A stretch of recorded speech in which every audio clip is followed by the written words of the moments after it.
Bien, pues habíamos quedado que dedicaríamos un primer momento, como estamos haciendo las últimas veces, a hablar de lo que habíamos visto la última vez, y lo que vimos la última vez fue esta sección que hemos llamado del camino, es decir, desde el capítulo 9, versículo 51, cuando dice San Lucas que Jesús, volviendo su mirada hacia la ciudad santa, tomó la firme resolución de subir a Jerusalén, ¿vale?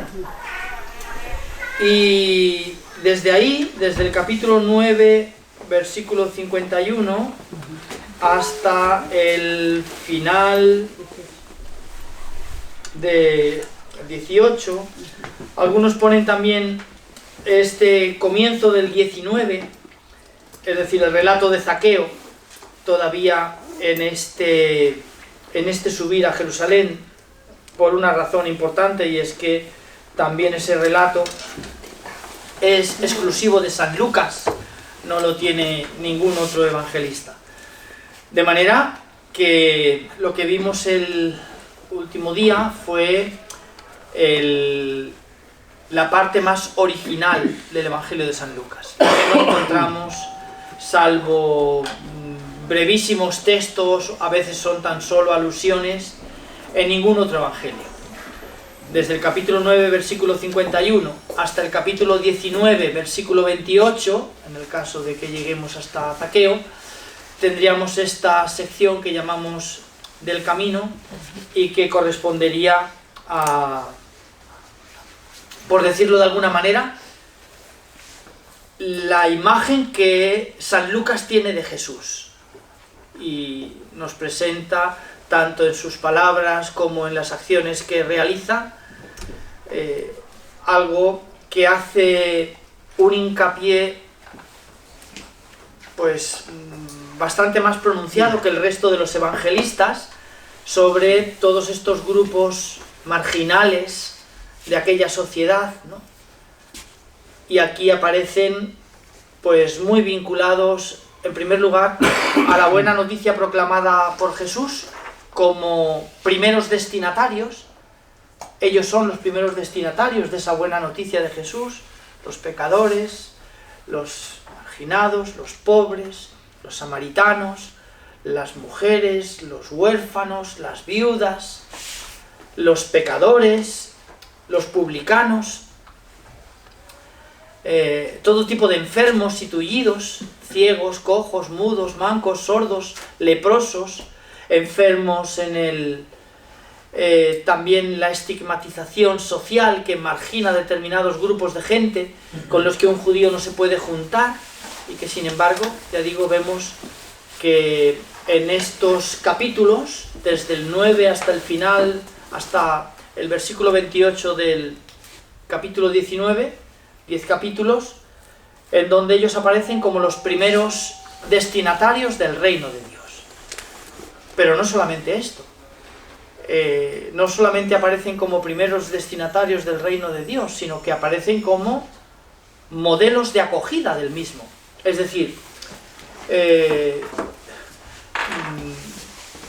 no solamente ellos son los primeros, los pecadores, publicanos, prostitutas, en la formulación que encontramos, os precederán en el reino de los cielos, no solamente son los primeros, sino que además el evangelista Lucas los muestra como modelos de acogida. Es decir, que si alguien quiere ver qué comportamiento piadoso debería imitar para acoger este reino de Dios, tendría que poner su mirada en todo este tipo de personas, ¿no?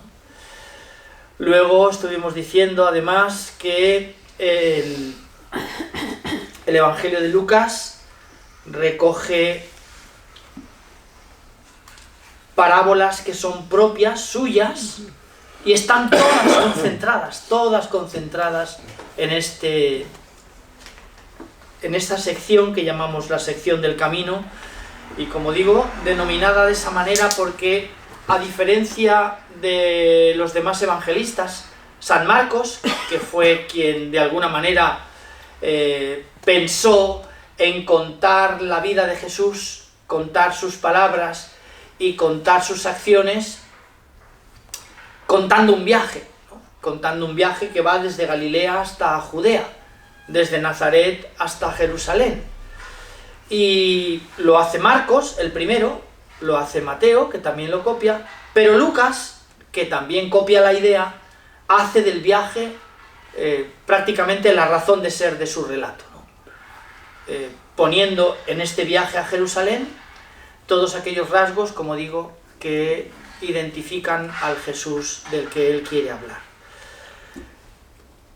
Hablándonos este Jesús de un Dios que es misericordioso, y por eso cuenta todas estas parábolas, que algunas de ellas nos hemos detenido brevemente a comentar. Por ejemplo, en el capítulo 10, esa parábola en la que aquel joven que se le acerca para preguntarle qué ha de hacer a Jesús: Maestro, ¿qué he de hacer para obtener la vida eterna, ¿no? Para ganar la vida eterna? Y cómo Jesús le responde diciendo: ¿qué lees en la ley? Y aquel joven responde con palabras de la ley, es decir, del libro del Deuteronomio, el Shema: amarás al Señor tu Dios con toda tu mente, con todo tu corazón, con todo tu ser, y con palabras del Levítico: y al prójimo como a ti mismo, ¿no? Y dice: ya, todo esto ya lo he cumplido, ¿no? Y le pregunta, y dice el evangelista, comentando las palabras de aquel joven, ¿no? Y como queriendo justificarse, le preguntó: ¿y quién es mi prójimo? Y es entonces cuando Jesús le cuenta la parábola de el buen samaritano, ¿no? Un hombre bajaba de Jerusalén a Jericó. De modo que esa parábola, las tres parábolas que tenemos en el capítulo 15, tan importantes, la primera en común con Mateo, la de el pastor que pierde una oveja, ¿no? Y deja las 99, y yo señalaba que a pesar de que esa parábola que sí que tiene en común con San Mateo, y sin embargo la formulación, el texto de San Lucas es singularmente diferente, ¿no? Porque no habla de deja las 99 y va al desierto a buscarla, y Mateo decía: ¿y si la encuentra? ¿No? Pero yo señalaba sobre todo la formulación de Lucas, que decía, no se conformaba con ¿y si la encuentra? Es decir, puede encontrarla o puede no encontrarla, y si no la encuentra se da media vuelta y se va.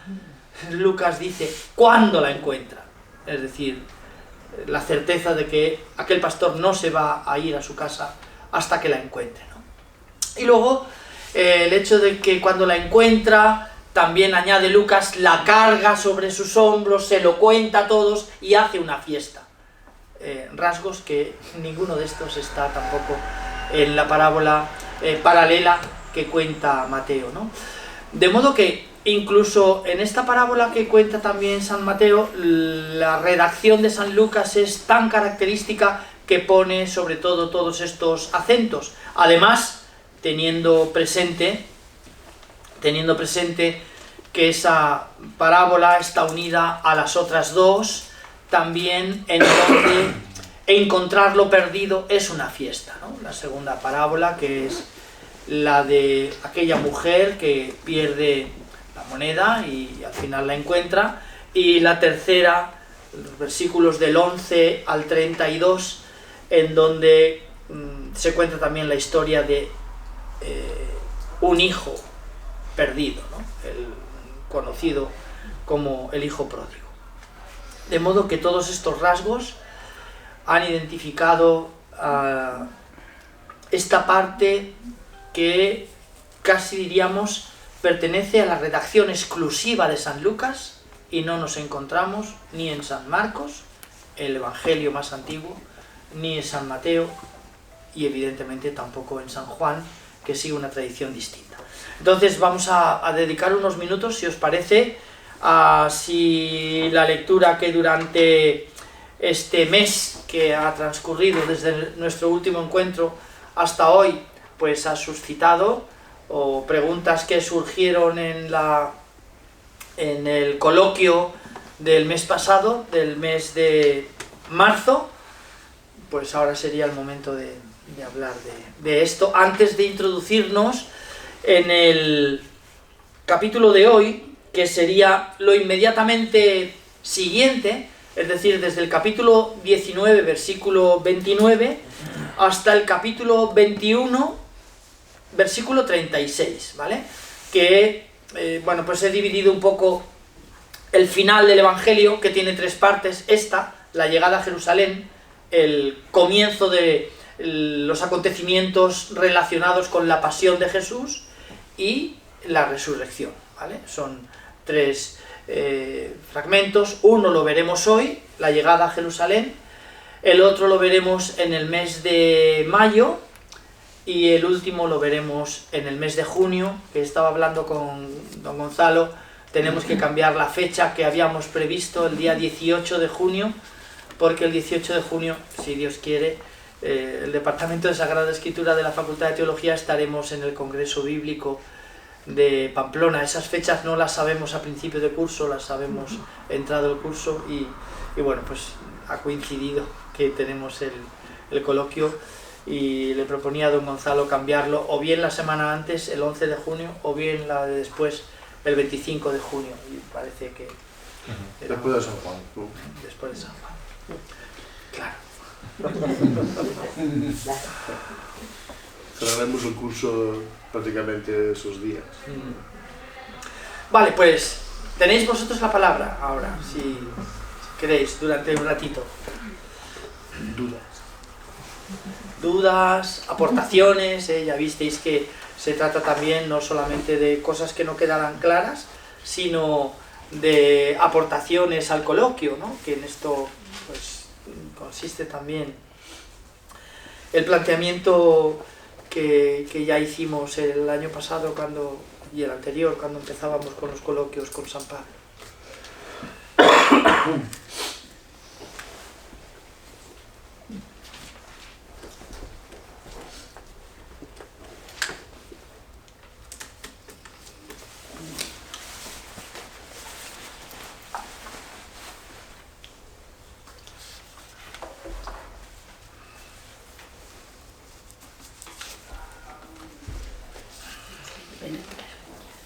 No hay preguntas. Vale. Bien, pues... Yo te digo una cosa, ¿vale? Es decir, una cosa también que viene relacionada con esta serie que hacen de Chosen o algo así, ¿no? O sea, Tal cual, sí, de Chosen. Y entonces, allí se ve claramente como primero los que son elegidos a medida que van apareciendo los apóstoles, pero los que son elegidos ves que son los más marginados, ¿no? Empieza con la mujer, los niños, también los sacerdotes, aquellos que estaban marginados, los publicanos, Mateo, ¿no? Vale. Pero sí que es verdad que no solo se fija uno en que son los primeros destinatarios, sino es el modo de acoger el Evangelio. Me ha gustado la idea esa de que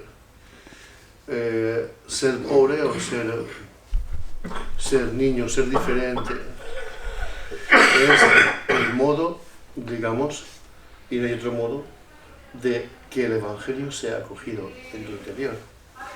Si vamos con la postura, evidentemente no de Nicodemo, sino de otros que están allí, otros sacerdotes que están allí, pues no vamos a coger el Evangelio para nada. Entonces, no solamente los primeros destinatarios, sino eso de aprender que es la manera de acoger el Evangelio. A mí eso me ha resultado de verdad que lo piensas y dices, no hay otra manera, no hay otra manera. Y la forma, y sirve también para el diálogo, porque una persona que no es creyente o un no creyente, la forma de suscitar la pregunta por el Evangelio o por quién es Jesús, de acercarse a Jesús, es precisamente esta manera de acoger el Evangelio. Es decir, que eso puede estar en cualquier persona y que es lo que también deberíamos de buscar, ¿no? Deberíamos de potenciar, creo yo. Es decir, estamos perdidos muchas veces en métodos de evangelización y tal, y cuando ves la labor que se hace desde Cáritas, eso resulta llamativo, ¿no? Cuando ves cómo esas personas que a lo mejor tampoco creen, ¿no? Y no creen lo mismo que tú, aceptan, no aceptan, sino son acogidas y se nota que ellas son acogidos. Es decir, el modo de acogida es previo para poder acoger también el Evangelio, ¿no? Ese dejarnos educar también por los más pobres, por los más necesitados, también para que el Evangelio sea sembrado en ti. Bueno, sencillamente esto no, como no me puedo callar. Yo pediría una aclaración. Sí, Alfonso. Porque siempre hablamos de los evangelios sinópticos, que hay un montón de coincidencias. Pero aquí estamos viendo a Lucas y solo hablamos de la originalidad que tiene, porque no sé si son 17 las parábolas, pero hay muchas originales, hay capítulos originales. Es decir, que me llama la atención. Son 18 parábolas las que Lucas cuenta, y de esas 18, que son todas, excepto la de el pastor que pierde una oveja, exclusivas de San Lucas, y las 17, de las 18, 17 están en esta sección, ¿vale? La otra está al principio. Pero sí, son textos originales de San Lucas que no están en los demás evangelistas, ¿no? Tenemos parábolas que sí que coinciden.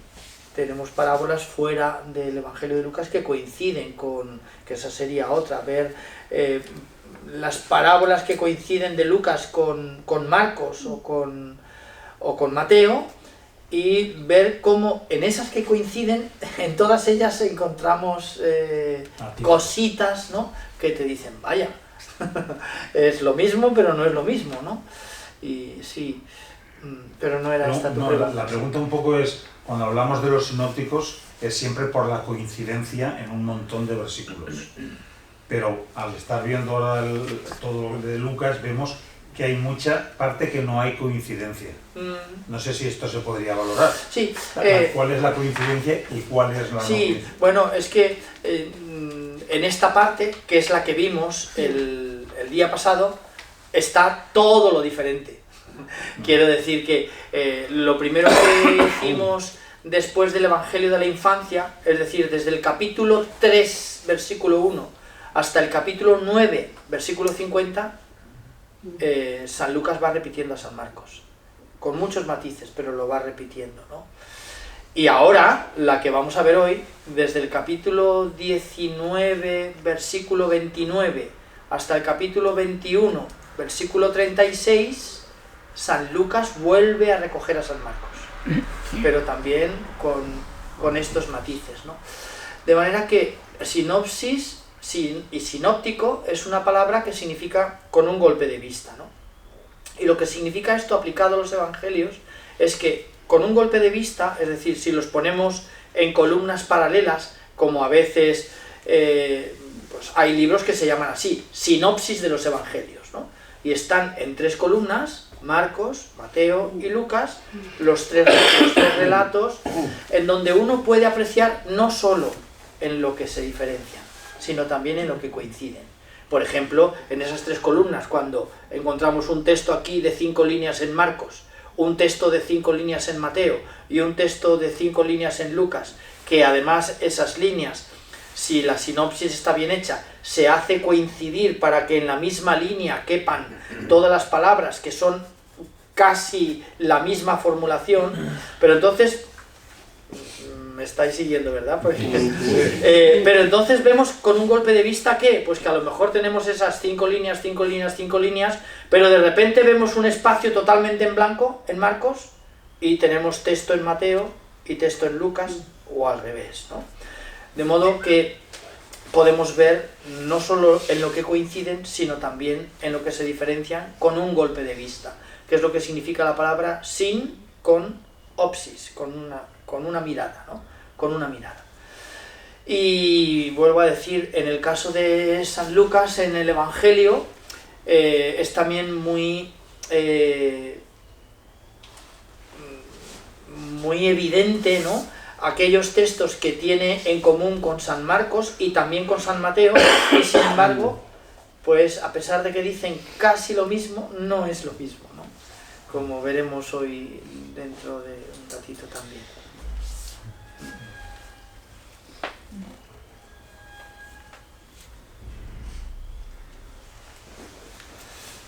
Bien, pues si no tenemos nada más, vamos adelante y así podemos también seguir, proponer nuevas cosas para la semana que viene, para el mes que viene, para el mes de mayo, y ver pues esta nueva sección que se inicia aquí, que decía, bueno, aquí los estudiosos de Lucas no se ponen muy de acuerdo de si esta sección del camino, como decía, termina al final del capítulo 18, capítulo 18, versículo 43, o si, como parece que sería tal vez más lógico hacer, también el relato de Zaqueo, incluirlo en esta sección del camino, es decir, capítulo 19, desde el versículo 1 hasta el versículo 28.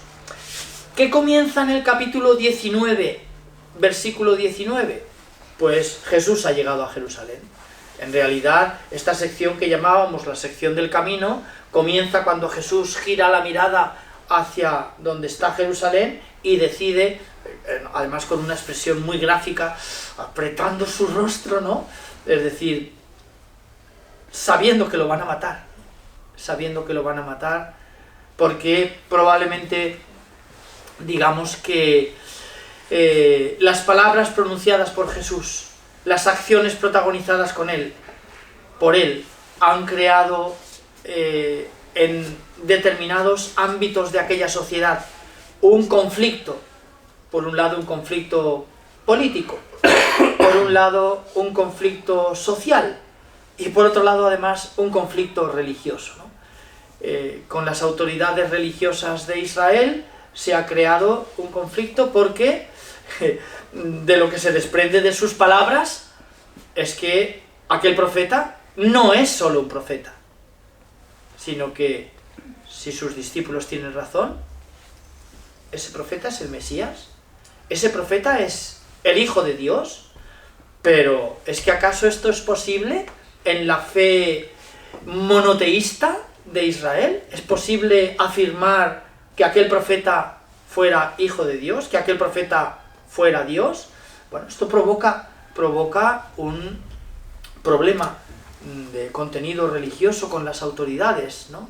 Con las autoridades religiosas de Israel, el Sanedrín, el sumo sacerdote. Este conflicto, pues no sé, si leemos el capítulo 11 del Evangelio de San Juan, explícitamente el sumo sacerdote le pregunta: ¿eres tú el Hijo del Altísimo? Y Jesús a esa pregunta responde: yo soy. Claro, quien lee el Evangelio así sin más y lee la pregunta y lee la respuesta de Jesús, pues ve las palabras yo soy como la respuesta lógica a la pregunta ¿eres tú el Hijo del Altísimo? Yo soy. Pero no es así. No es así. Y no es así porque si leemos veremos que inmediatamente aparece yo soy en mayúsculas en el texto. ¿Y por qué es esto? Pues porque este ego, eimi, ego, yo, eimi, soy, del griego, es la traducción de unas palabras hebreas, heyej, asher, heyej, que encontramos en el capítulo 3, versículo 14 del libro del Éxodo, cuando Moisés ve una zarza que arde sin consumirse, escucha una voz del cielo que le dice: descálzate, porque la tierra que pisas es una tierra sagrada, y Dios le revela su nombre, y su nombre es yo soy el que soy. Heyej, Asher, Heyej. Por eso, claro, si uno no cae en la cuenta de toda esta trastienda que hay detrás de esas palabras, ¿no? Se queda un poco asombrado de la reacción del sumo sacerdote. Cuando Jesús, a la pregunta, ¿eres tú el Hijo del Altísimo?, le responde, yo soy, se rasga las vestiduras, se vuelve al Sanedrín y le dice, ¿lo veis? ¿Qué más pruebas necesitamos? Ha blasfemado. Acabemos con él. Es preferible que uno muera por el pueblo que no que los romanos se enojen contra nosotros y destruyan nuestro lugar sagrado. De modo que, por un lado, sí. El Mesías que esperaba ese Sanedrín, ¿era como nosotros consideramos al Hijo de Dios, la segunda persona de la Santísima Trinidad? Evidentemente no.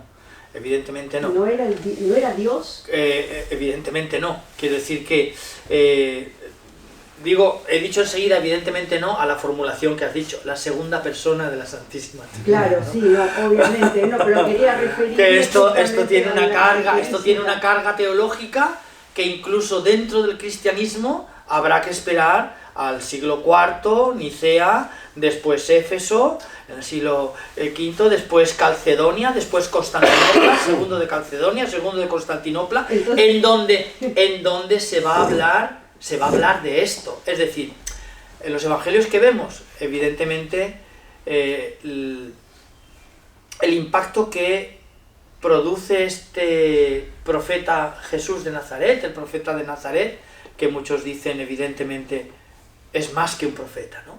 Y empiezan ya en los evangelios a hablar de el Hijo del Hombre, el Señor, el Kyrios, el Salvador, el profeta, el Hijo de Dios, o ya en el cuarto evangelio con una rotundidad grande, Dios hecho carne, Dios que se ha hecho carne, ¿no? Entonces, evidentemente, todo esto va más allá de las formulaciones judías.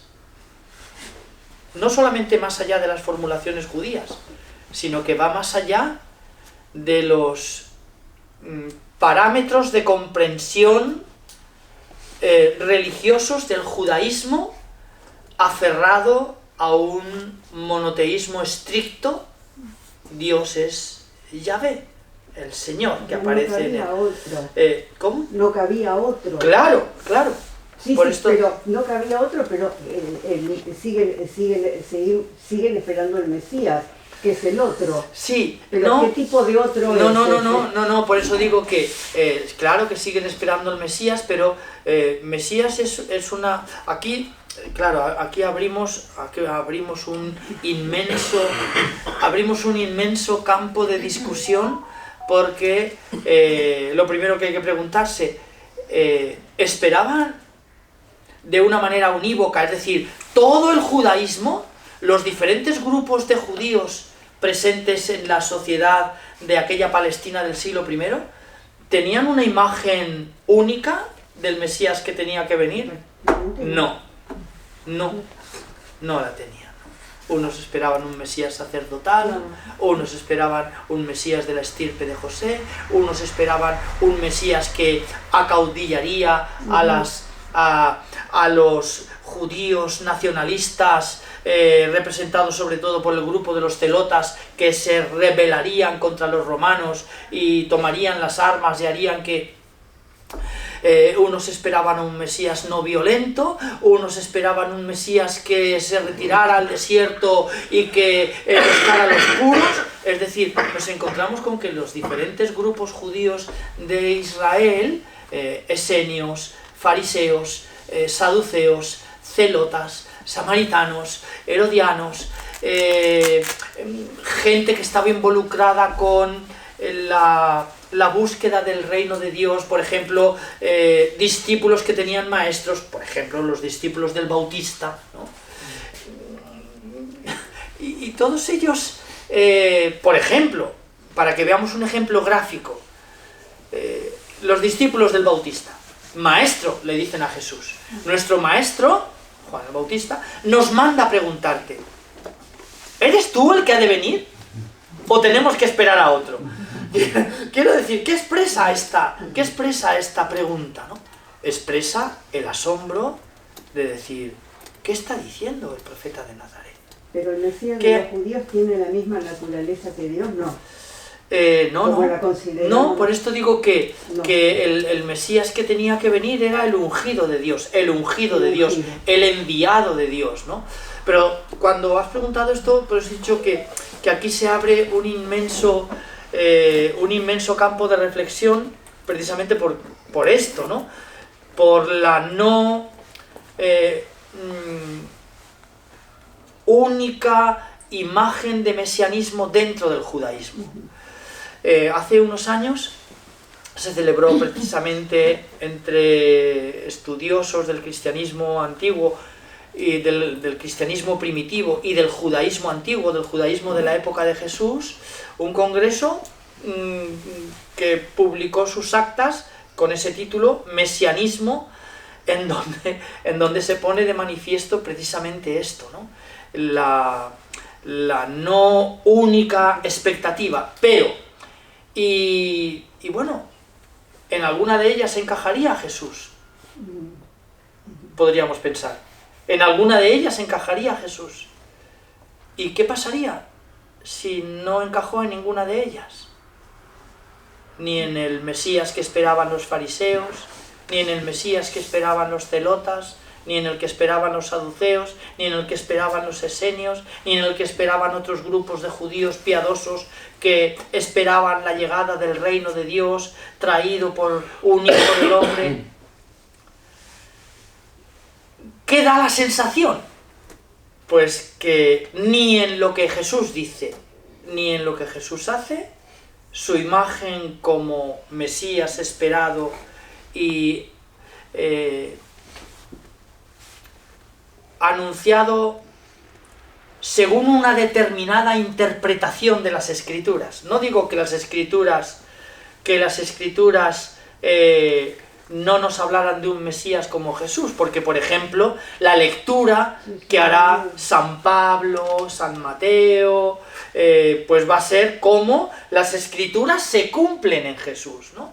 Pero ¿qué lectura está haciendo este judaísmo contemporáneo de Jesús, de la tradición profética de Israel y de la corriente espiritual mesiánica dentro del judaísmo?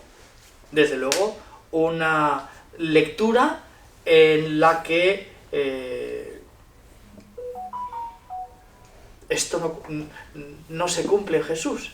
De lo contrario, a Jesús no lo hubieran entregado en manos de las autoridades judías para que fuera juzgado, no ya como un impostor en su vertiente profética, ¿no?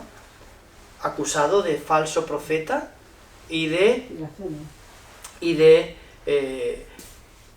realizar las acciones no por el dedo de Dios, sino por el dedo de Belcebú. ¿Qué le preguntan a Jesús? ¿Por el dedo de quién expulsas los demonios?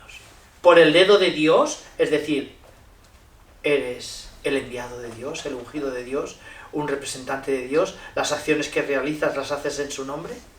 ¿O por el dedo de Belcebú, el príncipe de los demonios, ¿no?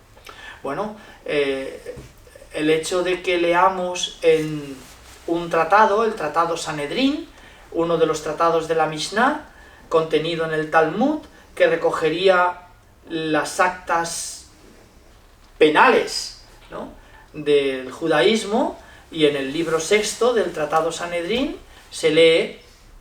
Es verdad que se trata de un texto polémico. Algunos afirman que se trata de un texto con interpolaciones posteriores, ¿no?, con añadidos posteriores. Bueno, habría que discutir también esto, pero el texto dice: Yehoshua Hanozri, Jesús de Nazaret, ha sido considerado culpable de haber proferido blasfemias y de haber practicado la magia. 2 heraldos irán de ciudad en ciudad anunciando: Jesús de Nazaret va a ser lapidado hasta morir. Esto es lo que tenemos en el Talmud, en el tratado Sanedrín, ¿no? Acusación de blasfemia, evidentemente no lo que nosotros entendemos hoy por blasfemia, sino lo que el sumo sacerdote le preguntó: ¿eres tú el Hijo del Altísimo? Yo soy. Ha blasfemado. Se rasga las vestiduras. ¿Qué más pruebas necesitáis? acabemos con él, ¿no? Y magia, es decir, todos esos milagros, todas esas obras extraordinarias que realizas, ¿por el dedo de quién las realizas? ¿Por el dedo de Dios? ¿Es verdaderamente un milagro? ¿O por el dedo de Belcebú? ¿Es obra del demonio, no? Esta acusación la encontramos en los evangelios, sobre todo en esta parte que vamos a iniciar ahora, y en la que veremos en el mes de mayo, con una radicalidad y de manera reiterada, ¿no? Reiterativamente se repite una y otra vez esta acusación de Jesús. Y la acusación de ¿por qué tú y tus discípulos no os laváis las manos antes de comer? ¿Por qué tú y tus discípulos no ayunáis? ¿Por qué tú y tus discípulos hacéis lo que no está permitido hacer en el día del sábado? Acusación que hoy sabemos llevaba aparejada un apercibimiento público y una reincidencia en la transgresión del sábado, era condena a muerte. Encontramos muchísimas reincidencias del grupo de Jesús, ¿no? Entonces quiero decir que, claro, cuando leemos desde esta perspectiva judía, desde esta perspectiva judía, el impacto causado por las palabras de Jesús y por estas acciones extraordinarias, y sobre todo por estos gestos ante estos grupos de gente tan marginal y marginada, no eran simplemente marginales, sino era gente con la que un judío piadoso no pensaba, no podía juntarse, ni tocarlo, ni estar con él, menos aún sentarse a comer con él, ¿no? Y encontramos todas estas acciones. Entonces, pero en cualquier caso se trata de una cuestión muy compleja, mucho más compleja de lo que nos imaginamos, sobre todo por esto, ¿no? Porque a veces decimos las expectativas mesiánicas de Israel, ¿no? Pero lo cierto es que ahora conocemos bastante bien el judaísmo antiguo y sabemos que estas expectativas mesiánicas no eran en todos los grupos la misma, ¿no? La misma. Entonces, ¿cuáles son los grupos? Nos vamos a ir mucho, pero ¿cuáles son? Quiero decir que no nos vamos a ir mucho pero tampoco quiero dejar las cosas así a medias, ¿no?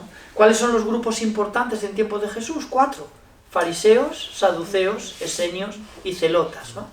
Los fariseos creen que el ungido de Dios será el perfecto cumplidor de la ley. Perfecto cumplidor de la ley, ¿no? Claro, si algo achacan los fariseos contemporáneos de Jesús a Jesús, es no cumples la ley, no te lavas las manos, no guardas el ayuno, haces lo que está prohibido el día del sábado, dices unas palabras muy extrañas en torno al templo, ¿vale? De modo que más bien dirían lo contrario. Jesús no está cumpliendo la ley, al menos tal como la interpretaba el fariseísmo de su tiempo, ¿no? Bueno, esto, hay un libro, yo creo que ya he hecho referencia a él, el libro de Jacob Neusner, un judío amigo del Papa Benedicto XVI. Mutuamente se dedicaron sus libros, ¿no? El Papa en su Jesús de Nazaret habla del libro de Jacob Neusner, que se titula Un judío dialoga con Jesús. Bueno, en castellano han traducido Un judío habla con Jesús, ¿no? Editado en la editorial Encuentro. Y este judío, Jacob Neusner, dice que si él, aquella mañana del Sermón de la Montaña, hubiera estado sentado entre los que escuchaban a Jesús y le hubiera escuchado decir: habéis oído que se dijo, que encontramos en el Sermón de la Montaña y que nos suena, ¿verdad?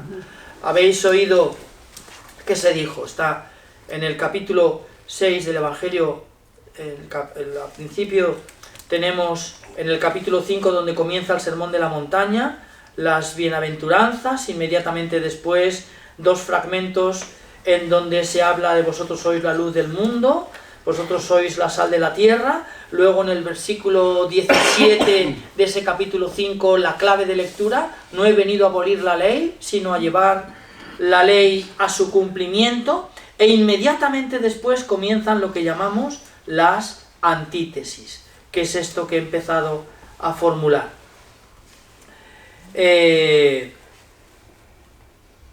Versículo 17 del capítulo 5, lo que he dicho: no creáis que he venido a abolir la ley. Versículo 21: habéis oído que se dijo a los antiguos: no matarás, y el que mate será reo de juicio. Pues yo os digo, todo el que se deja llevar. Versículo 27: habéis oído que se dijo: no cometerás adulterio. Versículo 28: pues yo os digo, todo el que mira a una mujer deseándola. Versículo 31: habéis oído que se dijo: el que repudia a su mujer, que le dé acta de repudio. Versículo 32: pues yo os digo que si uno repudia a su mujer, no la induce a cometer. Versículo 33: habéis oído que se dijo a los antiguos: no jurarás en falso y cumplirás tus juramentos al Señor. Versículo 34: pues yo os digo. Versículo 38: habéis oído que se dijo: ojo por ojo, diente por diente. Versículo 39: pues yo os digo, no hagáis frente al que os agravia. Versículo 43: habéis oído que se dijo: amarás a tu prójimo y aborrecerás a tu enemigo. Versículo 44: pues yo os digo, amad a vuestros enemigos. ¿Qué ha hecho Jesús? Ha repasado los mandamientos. Ha repasado lo que dijo Moisés. Capítulo 34 del libro del Deuteronomio, la muerte de Moisés. Y dice su epitafio: no hubo jamás, ni hay, ni habrá nunca un profeta mayor que Moisés. Y aquel que se atreva a cambiar una coma de lo que dijo Moisés, ese profeta será reo de muerte. Y un falso profeta. Y volviendo al libro, ¿vale? Volviendo al libro. Y aquel rabino dice: si yo hubiera estado allí, cuando hubiera escuchado a Jesús decir: habéis oído que se dijo a los antiguos, es decir, habéis oído que Moisés le dijo a vuestros antepasados, es decir, habéis oído que la ley de Dios dice, es decir, habéis oído que Dios dice, pues yo os digo. ¿Cómo escucharían esto unos oídos judíos? ¿No? De hecho, este rabino dice, en aquel momento, sin esperar a que él terminara la frase, solamente al escuchar, pues yo os digo, me hubiera levantado y me hubiera ido a mi casa. Quiero decir que esto refleja un conflicto religioso, evidentemente con los fariseos, por ejemplo, ¿no? Pero, ¿qué pensarían de Jesús los esenios? ¿Quiénes eran los esenios? Es un grupo que se desmembra de los fariseos. Por lo tanto, en su pureza de pensamiento fariseo, es decir, cree en la ley oral y en la ley escrita, cree en la resurrección de los muertos, cree en el cumplimiento de la ley, pero el grupo de los esenios se considera tan puro que piensa que es absolutamente imposible vivir en una ciudad en donde viven ciegos, cojos, mudos, mancos, leprosos, sordos, prostitutas, pecadores, publicanos, pastores. No pueden mezclarse con ellos. ¿Qué opinan los esenios? Tenemos que irnos al desierto y esperar puros la llegada del Mesías. ¿Qué podrían pensar los esenios de un Jesús que se sienta a comer con aquellos con quienes ellos ni siquiera quieren cruzarse por las calles? El otro, segundo grupo importante. Tercer grupo importante, los celotas. Los celotas querían y esperaban un Mesías que tomara las armas para derrocar a los romanos y que de nuevo la tierra prometida por Dios fuera de nuevo libre y propiedad del pueblo de Dios. ¿Qué podrían pensar de Jesús cuando escuchan de sus labios que hay que amar a los enemigos? que no hay que ser violento, que no hay que, cuando te abofeteen en una mejilla, poner la otra. ¿Qué podría pensar el grupo de los rebeldes políticos de Jesús como el ungido de Dios que iba a acaudillar esta rebelión contra Roma? Y el cuarto grupo, los saduceos, eran la aristocracia sacerdotal, centrados en el templo. ¿Qué podría pensar los saduceos al escuchar a Jesús oír hablar del templo en términos como destruiré este templo, ¿no? O uno de los primeros gestos que teníamos y que ya no veremos hoy, pero que es importante a lo mejor el preámbulo, la expulsión de los vendedores del templo, que evidentemente eran personas necesarias para que el culto se llevara a término. Es decir, ¿qué hacían aquellos en el templo? Pues estaban en el atrio de los gentiles. ¿Y quiénes eran? Y por eso ruedan las monedas y todo. Cambiaban la moneda, porque la moneda de curso legal en tiempos de Jesús era la que tiene la efigie del César, por la que le preguntan a Jesús, ¿no? Maestro, ¿es lícito pagar el tributo al César? Y Jesús les dice, ¿de quién es la imagen de vuestra moneda? Del César. Pues dad al César lo que es del César, ¿no? En aquella pregunta trampa que le habían hecho. Pero, volviendo al templo, ¿qué hacían aquellas personas? Cambiaban el dinero por la moneda, que sabemos que el templo, en tiempos de Jesús, acuñaba la única moneda con la que se podían ofrecer sacrificios en el templo, la única moneda con la que se podían comprar aquellos animales que aquellas personas, los vendedores del templo, criaban y proporcionaban a los que iban a ofrecer un sacrificio: tórtolas, pichones, palomas, otro tipo de ganado. Uno no podía traérselo de casa. No podía haberlo criado él. Los sacerdotes del templo no podían estar seguros de que aquellos animales habían sido alimentados de manera que la ley manda. Levítico, capítulo 11, los alimentos, los animales puros, impuros, cómo tienen que sacrificarse, etcétera, etcétera, y cocinarse. ¿Qué pasa? ¿Qué podían pensar los saduceos con aquella acción de Jesús que probablemente desencadenó y aceleró aquel resultado final?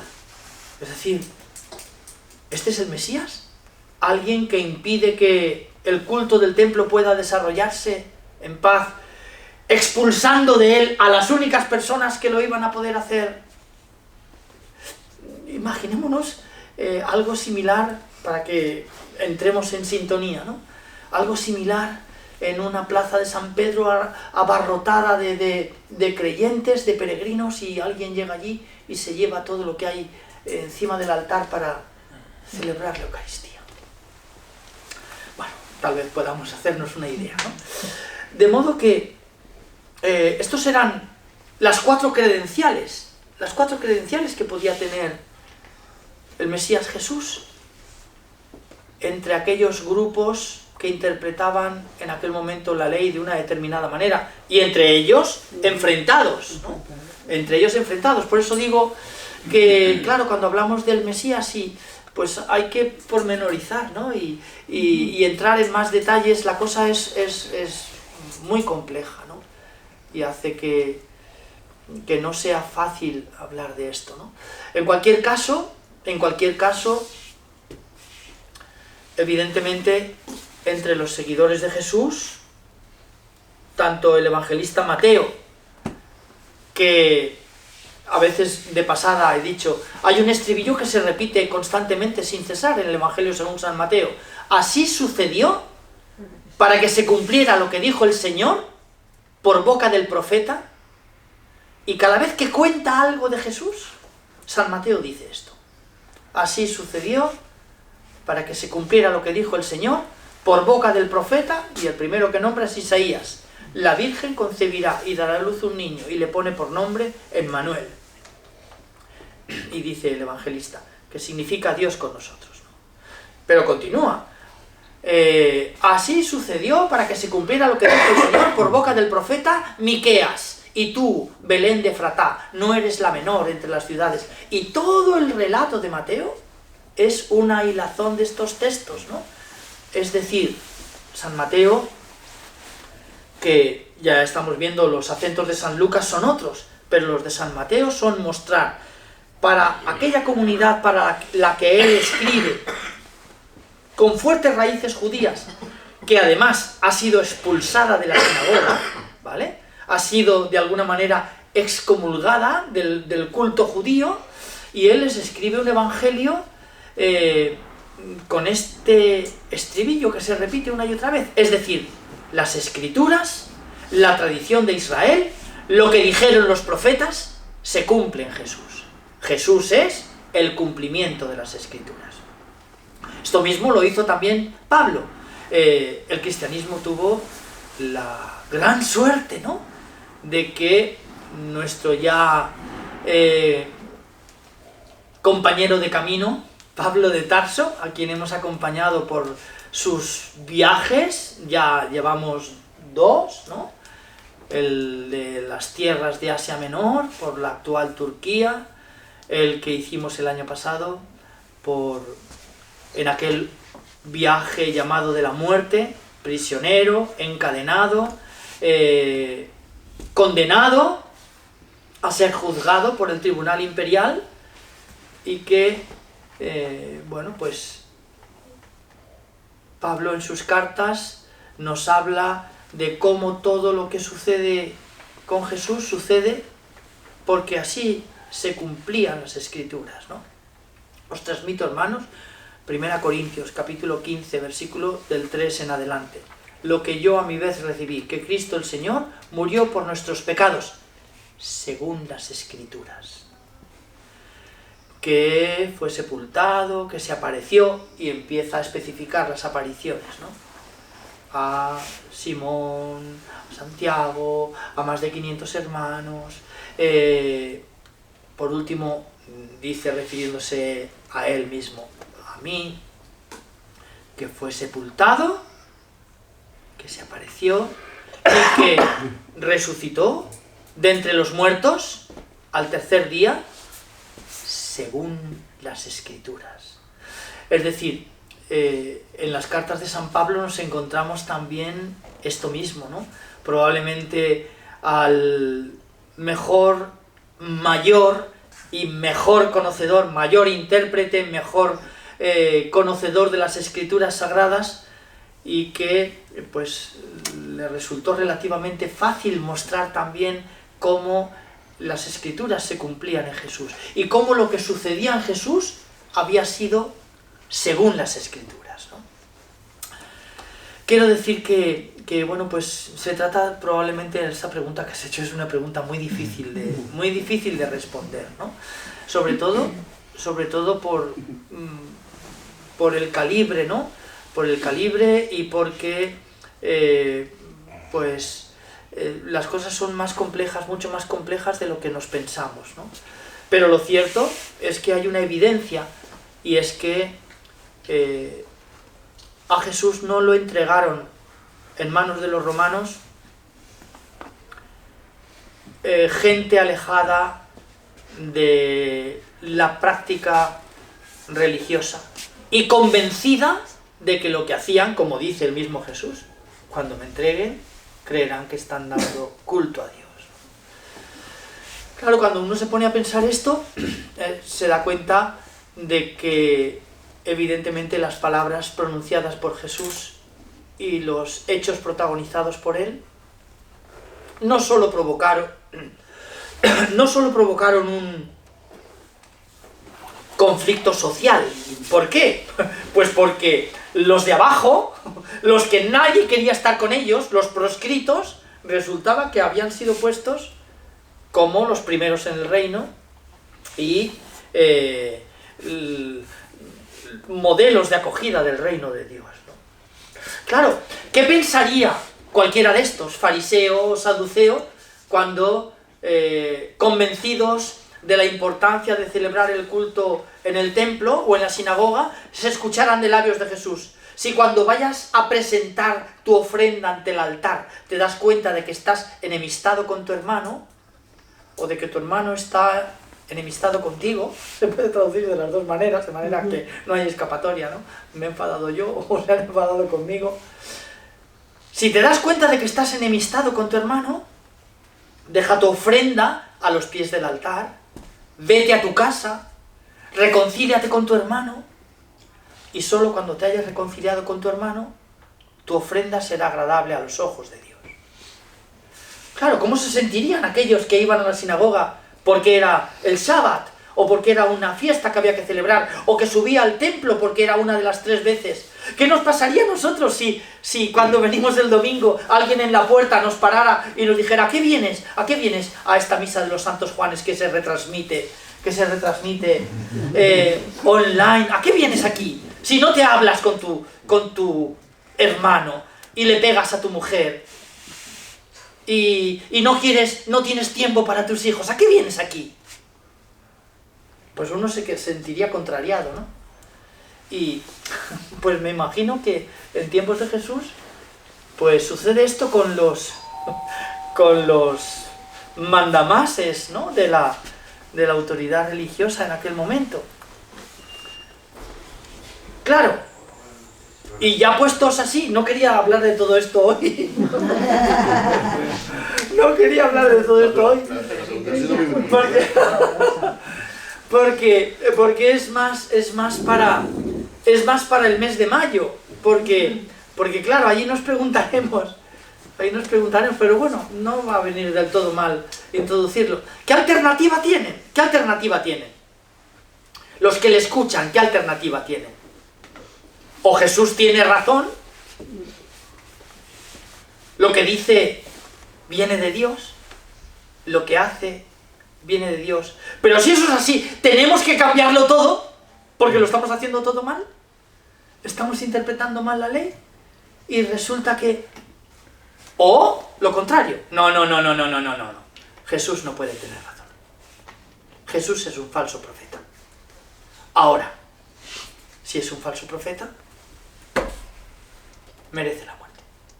Era la postura más cómoda. Claro, es la postura más cómoda, ¿no? Pero no se le movía en realidad, si uno piensa y lleva al extremo, al final se llega a esto, ¿no? O Jesús tiene razón y es el Mesías y el Hijo de Dios, o es un blasfemo, alguien que hace lo que hace por el dedo de Belcebú, por lo tanto es un falso profeta, y por lo tanto tenemos que entregarlo a los romanos para que sea ejecutado. Ya sabemos cuál fue la decisión, ¿no? Pero quiero decir que sí, la pregunta es muy oportuna, pero es una pregunta en la que todo está involucrado, ¿no? De una manera que es difícil deslindar, y sobre todo que es difícil de responder con sencillez, porque no todos los judíos interpretaban del mismo modo la ley, ni la vivían del mismo modo, ni con la misma exigencia, ¿no? Ni esperaban al mismo Mesías. Y entonces, claro, la cosa se complica muchísimo, ¿vale? Pero si luego resulta que de, digamos, las 4 credenciales más importantes, la de los fariseos, la de los esenios, la de los celotas, la de los saduceos, y resulta que este profeta de Nazaret no encaja en ninguna de las 4, bueno, no vamos a hablar de esto todavía, ¿no? Lo dejamos aquí introducido porque sí que hablaremos, evidentemente, será la cuestión del mes de mayo, ¿no? En donde nos preguntemos ¿por qué este hombre que pasó por el mundo haciendo el bien y curando a todos los oprimidos por el diablo, como de una manera extraordinaria define nuestro evangelista, no en el Evangelio, sino en los Hechos de los Apóstoles, ¿no? El hombre que pasó por el mundo haciendo el bien. ¿Cómo ese hombre que pasó por el mundo haciendo el bien, acabó de aquella manera, ¿no? Crucificado, de repente, ¿no? Claro, todo esto causó un impacto también grandísimo en sus seguidores, ¿no? De hecho, por ejemplo, es San Lucas quien se va a hacer eco de esto. ¿Qué sucederá? También adelantando, no ya el mes de mayo, el mes de junio, cuando se encuentran aquellos dos que salían de Jerusalén con aquel desconocido camino de Maús. Nosotros esperábamos que él sería el libertador de Israel. Pero ya ves, lo han crucificado. No, eran dos discípulos suyos, ¿no? Pero Cleofás y otro, ¿no? Pero quiero decir que en las palabras de estos discípulos de Maús, en las palabras que recoge San Lucas, que es el único que habla de esta aparición del resucitado, ¿no? Con estos dos discípulos que salen de Jerusalén camino de Maús, y bueno, pues en sus palabras vemos esta especie de, ¿cómo llamarlo? A lo mejor no decepción, pero tal vez sí desilusión, ¿no? Nosotros esperábamos que él sería el libertador de Israel. Bueno, no voy a adelantar más sobre ese texto, ¿no? Pero se trata de un texto muy importante que tiene que ver con lo que, pues el impacto de lo que fue la vida, las palabras pronunciadas por Jesús, las acciones protagonizadas por él, también el impacto de su muerte causó también entre sus seguidores, ¿no? San Marcos es lacónico, y abandonándole todos huyeron. Ahí no se salva ni el apuntador, como se dice. San Marcos es lacónico y... ¿no? Pero el hecho es que la tradición muestra, ¿no?, como las únicas que estuvieron con él hasta el final fueron ellas, las mujeres del grupo, ¿no?, que se quedaron con él hasta el final. Y de algún modo las que fueron primeros testigos de la resurrección de Jesús, ¿no? También Marcos dice que cuando entraron al sepulcro, horrorizadas salieron, espantadas, y decidieron no decir nada a nadie, ¿no? En Marcos capítulo 16, versículo 8, ¿no? Después se cuentan más cosas. Entonces, bueno, pues digamos que este final, cuando uno contempla las cosas también desde el punto de vista,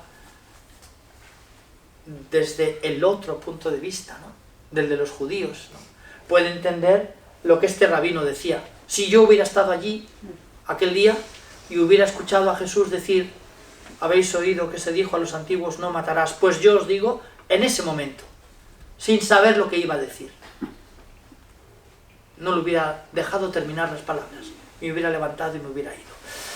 Claro, cuando yo leí esas palabras, ese libro, ¿no?, que para mí es uno de los teólogos judíos, de los pensadores judíos que mejor ha captado lo que supone todo esto que llegó con Jesús, ¿no?, sus palabras y sus acciones. Es decir, este rabino dice, es que lo que se desprende del Sermón de la Montaña no es un mensaje que tiene repercusiones morales proclamadas por un maestro. Dice, no es algo simplemente que tiene repercusiones morales, es decir, que tiene repercusiones con tu vida. No. Dice, es algo que tiene repercusiones con directamente el seguimiento de Jesús. Es decir, lo que Jesús pronuncia en el Sermón de la Montaña lo pone ni más ni menos que en el lugar de Dios. Esto es lo inaceptable para un judío de tiempos de Jesús, ¿no? Lo que Jesús está diciendo en el Sermón de la Montaña es lo que dice San Mateo al final. Porque aquí hay alguien que es más que Moisés. Es decir, aquí hay alguien que está hablando por la boca de Dios, ¿no? Y esto un judío no podía aceptarlo. No podía aceptarlo. De hecho, hasta estos judíos que escriben sobre Jesús confiesan explícitamente que no lo pueden aceptar, ¿no? De hecho, otro judío extraordinario que escribe un libro precioso sobre Jesús, Shalom Ben-Jorim, y ya terminamos con él, dice: judíos y cristianos somos casi lo mismo. En realidad, a los judíos y a los cristianos nos une tan solo una preposición. Dice, pero también a los judíos y a los cristianos nos separa una preposición. Dice, a los judíos y a los cristianos nos une la preposición de. Judíos y cristianos tenemos la misma fe de Jesús. A los judíos y a los cristianos nos separa la preposición en. Los cristianos creéis en Jesús. Los judíos no creemos en Jesús, dice él, ¿no? Shalom Ben-Jorim, en un libro precioso. Y tal vez esto nos muestra de una manera muy gráfica, ¿no? Nos muestra de una manera muy gráfica esto. Bueno, como veis, no me habéis visto pasar ni una sola hoja porque no he dicho ni una sola palabra de lo que había pensado que íbamos a hablar hoy. Pero hemos llegado a Jerusalén, ¿eh? Hemos llegado a Jerusalén. Y entonces muy bien.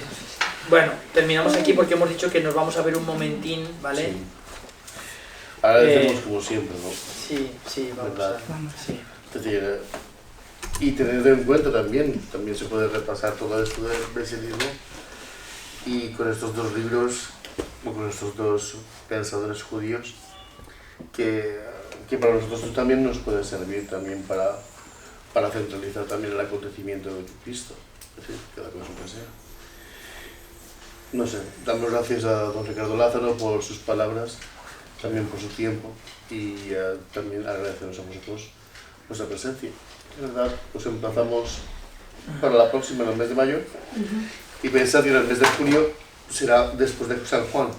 El día 25, ¿vale? 25 de junio. 25 de junio. ¿Y en mayo, perdón? ¿Qué día de mayo? Y en mayo me parece que es... En mayo, lo digo enseguida. Antes de Santa Rita, me parece, después de Santa Rita. En mayo es el 21 de mayo. 21 de mayo, ¿vale? De manera que las que tenemos por delante son el 21 de mayo y el 25 de junio, ¿vale? 21 de mayo y 25 de junio. Que es un día, vamos, muy señalado en el calendario. Nació un santo también, ¿no? Nací yo. ¿Es tu cumpleaños? Sí. No. El día 21 de mayo, sí. Este día tendremos que hacer. El día, cuando nos veamos en la charla, ahí. Tendré que traer un pastel o algo. Sí, sí. Muy bien, pues quedamos emplazados para el 21 de mayo, ¿vale?